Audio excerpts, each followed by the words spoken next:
We're back with another episode of The Workplace with me, NNDee, here on Resonance 104.4 FM and resonancefm.com. Last month, women were advised to trust in karma and to trust the system in order to get a salary raise. Our advice is to forget the karma drama, and so today, our program title is Salary Negotiation Know-How. And our guest is Dr. Tracey Wilen, who is a prominent thought leader on the impact of technology on society, work, and careers. She's been a scholar at Stanford University and has held leadership positions at Apple, HP, Cisco, and the Apollo Group. Dr. Wilen has authored 11 books. Her newest book, Employed for Life, 21st Century Career Trends, was released earlier this year. She has appeared on CNN, Fox, and CBS News, in the Wall Street Journal, Chicago Tribune, Forbes, Los Angeles Times, and USA Today. She frequently contributes to the Huffington Post, the Examiner, and the Christian Science Monitor, and is on radio shows across the U.S. weekly as an expert guest. And we've had the pleasure of her company here on Resonance 104.4 FM on 2 occasions in the past. And she's here again today to tell women and men, anyone in general, how to properly negotiate a salary increase. Dr. Wilen is a global speaker on the impact of technology on work, careers, and women's leadership. She was honored by the San Francisco Business Times as the 2012 most influential woman in Bay Area business. Dr. Wilen is currently on a corporate speaking tour on the topic of 21st century careers and can be reached at traceywilen.com or at Tracey Wilen or Facebook Dr. Tracey Wilen. Dr. Wilen, welcome back to the workplace here on Resonance 104.4 FM. It's such a pleasure to have you with us again. Oh, thank you for having me. I appreciate it. Just give us a brief recap about yourself to remind our listeners who you are. Sure. My name is Tracey Wilen, and I live in Silicon Valley, which is in California. And I have been an executive at high-tech firms such as Apple, HP, and Cisco. And I've also been a visiting scholar at Stanford University. And my research covers the impact of technology on society, work, and careers. Wonderful. So, and today our topic is, how to ask for a salary raise. In light of, I wish we could have been speaking under different circumstances, but when women have been advised to trust in karma to get a salary raise, then, then we have to get serious and pull our sleeves up, don't we? Yes, we do. In fact, I was concerned about the Microsoft CEO's comments about leaving, particularly for women in technology, that they should not ask for a raise but trust in faith and karma. And I got a lot of phone calls, I'll tell you, and my first reaction was to say, don't let his negative karma run over your good dogma. I was very concerned. And so I, like many women, are reaching out and voicing, go ask for a raise, follow your gut, you are achievers, and here's how to do it. But in his defense, he has since unreservedly apologized. Yes, he did apologize, and it brings up a good point because he has been at Microsoft for over 20 years. And this is a generational transition and difference of moving from a classical world to a digital world. In the past, you stayed at one company for a very long time. You trusted in the system to acknowledge your expertise, your skills, and your success, and you waited for the system to promote you. It was sort of called the tap on the shoulder. However, today, that is over. And younger people or people who are in multiple industries are realizing that jobs just don't last that long. And that isn't the process anymore, that you really need to be a more entrepreneurial employee. You need to chart your own course, so to speak, and make sure that you're managing and controlling your own career. So I think that's a generational shift, and that's, my observation of also what's happening with him. Well, that was very kind and generous of you to assess the situation in that way. I hope he listens to this program and hear this forgiving view of things. So what tips you have for women on this point to begin with? First, I think with salary, yes. So first, I think women absolutely need to know what they're worth, right? I would never want someone to go into a salary negotiation and say, give me a raise. So you have to understand what you're worth in today's marketplace. And there's much more information out there, such as salary surveys that are freely distributed. You can go to HR and ask them if they're willing to share the grade bands. Many companies have these grade levels. You can talk to recruiters and say, what is my job worth today? And there's many, many salary websites like Glassdoor.com and Vault.com and Payscale.com. So you can actually go out and figure out, based on your skills, your experience, and even where you live, what you should be making in your role. So I think that's number one. And then? And then I think understanding your personal ROI, which is return on investment to the firm. How do you add value to the firm, but have the ability to quantify that? So did you increase sales? Quantify that. Did you decrease manufacturing process problems? Quantify that. And there's ways that you can do that you can just say, okay, my hourly rate was this. I spent this much time improving processes, and I added this value. Managers can respond to quantifiable metrics and terms because that equates to the amounts that you're asking for. Number three is I think you have to make the case for yourself, have a dialogue, which is, how do you tie the responsibilities and your increase in responsibilities to the reason why you want to have that salary increase, So reflect on, and I encourage people to keep metrics on yourself. Every day, write down some contribution that you made so that when you sit down with the manager, you can say, over the past year, here's all the responsibilities that my job had, but here's all the extra things that I did. And, I have been, watching myself, and I'd like to help me get a raise. So I think that's important. Number four is, go ahead. Yeah, that's it. And then, but in order to do that, of course, you have to do your research properly. Yes, and I think that's important. And I'll tell you a quick story. A gentleman actually called me and said he was very frustrated with his salary increase.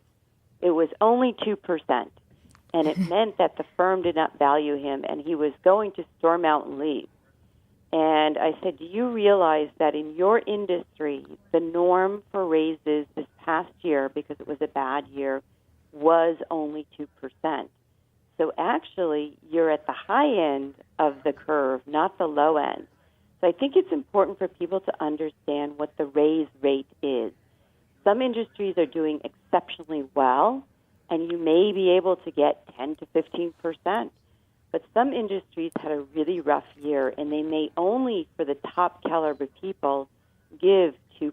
So I think that's really important. And also to know other strategies or offerings. So you could say, well, you only gave me a 2%. Perhaps we could make it up with a bonus, or are there other things that you can offer me to help me understand that you really do value me as an employee? That's a good point, because, reward doesn't only have to be monetary in nature. There are other ways to feel rewarded and valued as an employee.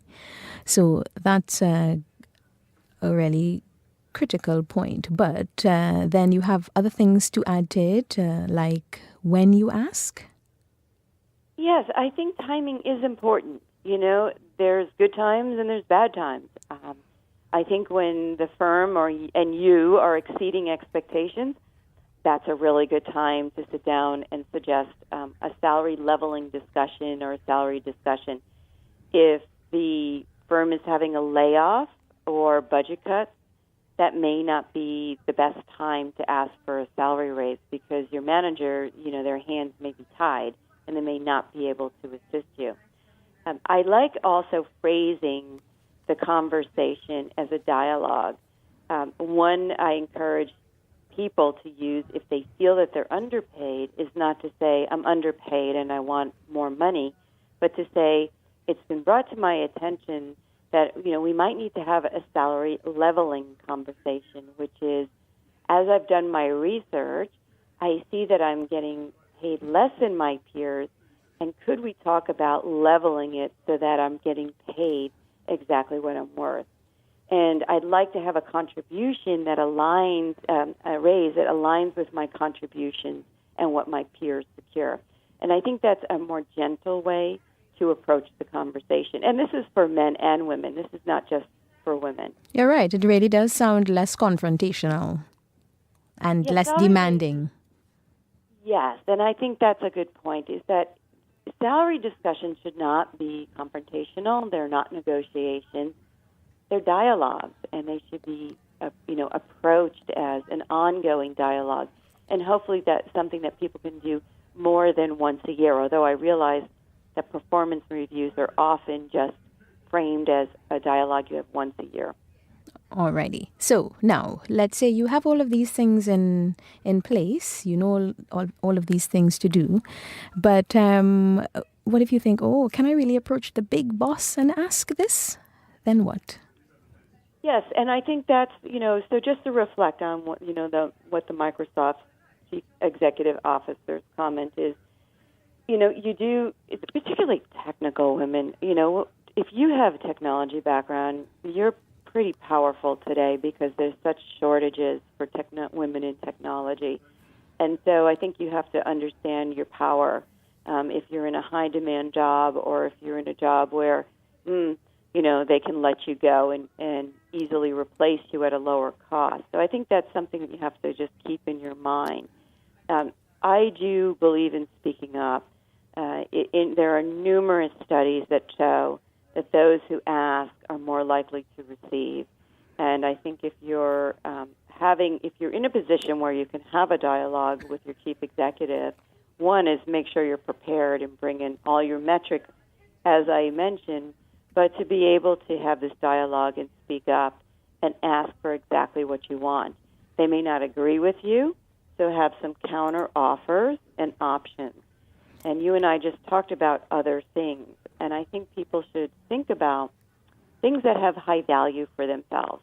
It might be healthcare benefits if you don't have them. It might be vacation time if you only have a few days and you'd like more. It might be teleworking. It might be, reimbursement for transportation in the train or the car. It might be sponsoring a gym membership. It might be things that the company can easily expense other than giving you a salary increase. And you have to remember, I recall I went in and asked for a salary increase. I got it, and I ended up making less money because I had moved myself into a new tax bracket. So sometimes the salary increase doesn't always net you more cash. All right. And once you've done all of that, suppose, you won't get the increase that you've been hoping for. Then what? Always ask why. I think it's important to have a constant dialogue with your manager or your HR team to understand why you didn't get it. Was it economic issues? Was it that you were not a high performer? Are there things that you can do to reconcile that? Or maybe is your time up? And I think these are very candid dialogues that employees need to have with their management and their HR. Don't sit in the dark. And if you are in a position where the firm says, you're a great employee, you're just not a fit for here, and we're promoting and giving increases to people who are a better fit, then you realize that you actually have time to start looking outside. Don't wait until you're a product of a layoff, because it's much easier to get hired when you're working. So if you have the true indications, don't make assumptions, as true indications that they sit down and said, you're really not a longer-term fit for our firm, take that as thank you very much for that advice, and start to lay out the groundwork for looking for new positions, either outside the firm or in different parts of the firm or in, different areas so that you can prepare and stay employed. And do you have a definition of good karma? Can you tell us what that is before we get into our halfway mark of the program? You said it's not good karma. Yeah. Well, I tell women to interview the firms and look at the CEO and executive staff as aggressively as they look at you. I don't think it's good karma if a CEO is giving the messages that they, trust in the system. Because I've worked in high tech. Do not trust in the system. Trust in yourself and manage your own career. So I don't think that's good karma. Now, he may change his course, but to me that signifies that is an individual who's seeing differences, and that may not be the best place for you to work for the long term. So take the signal and start looking a little bit. All right. We are speaking with Dr. Tracey Wilen, a thought leader on technology and its impact on the workplace here on Resonance 104.4 FM. We are just about halfway through the program, so it's time for Workplace Roundup. Stay tuned. Your tidbit is a win for cable as woman joins Petra's board. From the Evening Standard, Thursday, the 11th of November, 2014. Business Secretary Vince Cable can claim another small victory today in his quest to raise the number of women on boards in the UK, as FTSE 250 miner Petra Diamonds finally appointed one. South African accountant and businesswoman Octavia Matloa will join as an independent non-executive director and sit on its audit committee. Petra was one of 28 FTSE 250 companies named and shamed by Cable last month for having no female board members. He asked the 28 to meet the target set by Lord Davies' 2011 report for boards to be 25% female by next year. All FTSE 100 companies now have at least one woman board member. Matloa meets another Cable criteria for more non-white directors. So that's the Workplace Roundup here on the Workplace on Resonance 104.4 FM. We're just about halfway through the program. If you've just joined us, you can catch the full episode in the repeat on Monday at 4 p.m. British Standard Time. And we're back with Dr. Tracey Wilen and tips for how to negotiate better terms of remuneration. So, Dr. Wilen, what are some tips for business negotiations for the women you interview that we might not naturally think of? Well, I found that when I interviewed over 200 leaders and did some research, quantitative research, that women by far felt that women were excellent business negotiators. And here's why. One is they felt that women actually know how to expand the pie. So in today's complex world, win-lose negotiations are really not effective. Think about it in business. It's very high stakes. It's global, very complex. You might have patents at stake, high dollars at stake. And so the ability to expand the pie and develop a win-win and find a resolution that all parties can buy into is something that women excel at. Number two is, women think creatively. Leaders have commented that you absolutely want a woman at the negotiation table because they're constantly assessing the options and expect that negotiations are participant and that you can collaborate and you can talk. And it isn't a hostile, aggressive dialogue, but rather one where everyone offers solutions and contributions. And as we know, this is how we find more resolution in some of our issues and problems. As women have described to me that looking for cues, emotional cues, body language is something that they excel in. So being able to read hand language or eye language or body language and having the ability to see the negotiation in a broader context. So is it just about money or is it about a firm's survival? What is the longer term outcome that this negotiating party is trying to resolve? And being flexible is, not being rigid, but always having alternatives. If it's, fixed price, are there other value add items that we can discuss that have importance to the client and importance to yourself? All right. So once we have all of that covered, what are basic mechanics or the mechanisms to prepare for business negotiations? Well, I think it's important that preparation, preparation in advance, and don't prepare at the table. And if you are in a team negotiation, I would highly recommend that the team prepares and also assigns roles so that each person understands when they're supposed to speak, what their role is, so that there isn't any issues at the table. Number 2 is prioritizing issues. Making sure that you have an agenda and you understand what issues you're going to address and when. And then 3 is understanding your set points. Where are you going? Are you going to do that high-low? Are you going to start at one high-level number or package value, and then what's your lowest threshold? Because once you understand where your high point is and your low point is, then you can negotiate in between the range. I think people need to have their data, facts, and figures with them. Bring your notes so that you can always refer to them, and that's part of the preparation, as well as researching negotiating partners in advance. I always like to know, I like to see photos of, I like to know who are the decision makers, who are their participants, what is their background, do they have a bias, do we have something in common? It might end up that we have kids at the same school. It might be that we worked for the same firm. Or have the same alumni. Pardon me? Or have the same alumni. Yes. Yeah. Yes. So looking for alignment or biases or predispositions is important. All right. So now, what would you advise for someone who is not comfortable with negotiating salary or even negotiating at all? Well, I think people need to remember that negotiation is a skill, and it's not an art or science. So I think it's something that people can go out and practice. Whether you take a class where people actually have you negotiating in each class, or if you just go out and practice buying a car, going to different kinds of settings where there are negotiations, negotiating with your friends or family. So I think it's just rehearsing and practicing. You can look at tutorials. You can certainly read books on it as well. I think if you're uncomfortable about negotiating salary, you have to, again, prepare for that and view it as a dialogue. And I would actually practice and talk to close friends and family that you can comfortably discuss your concerns with.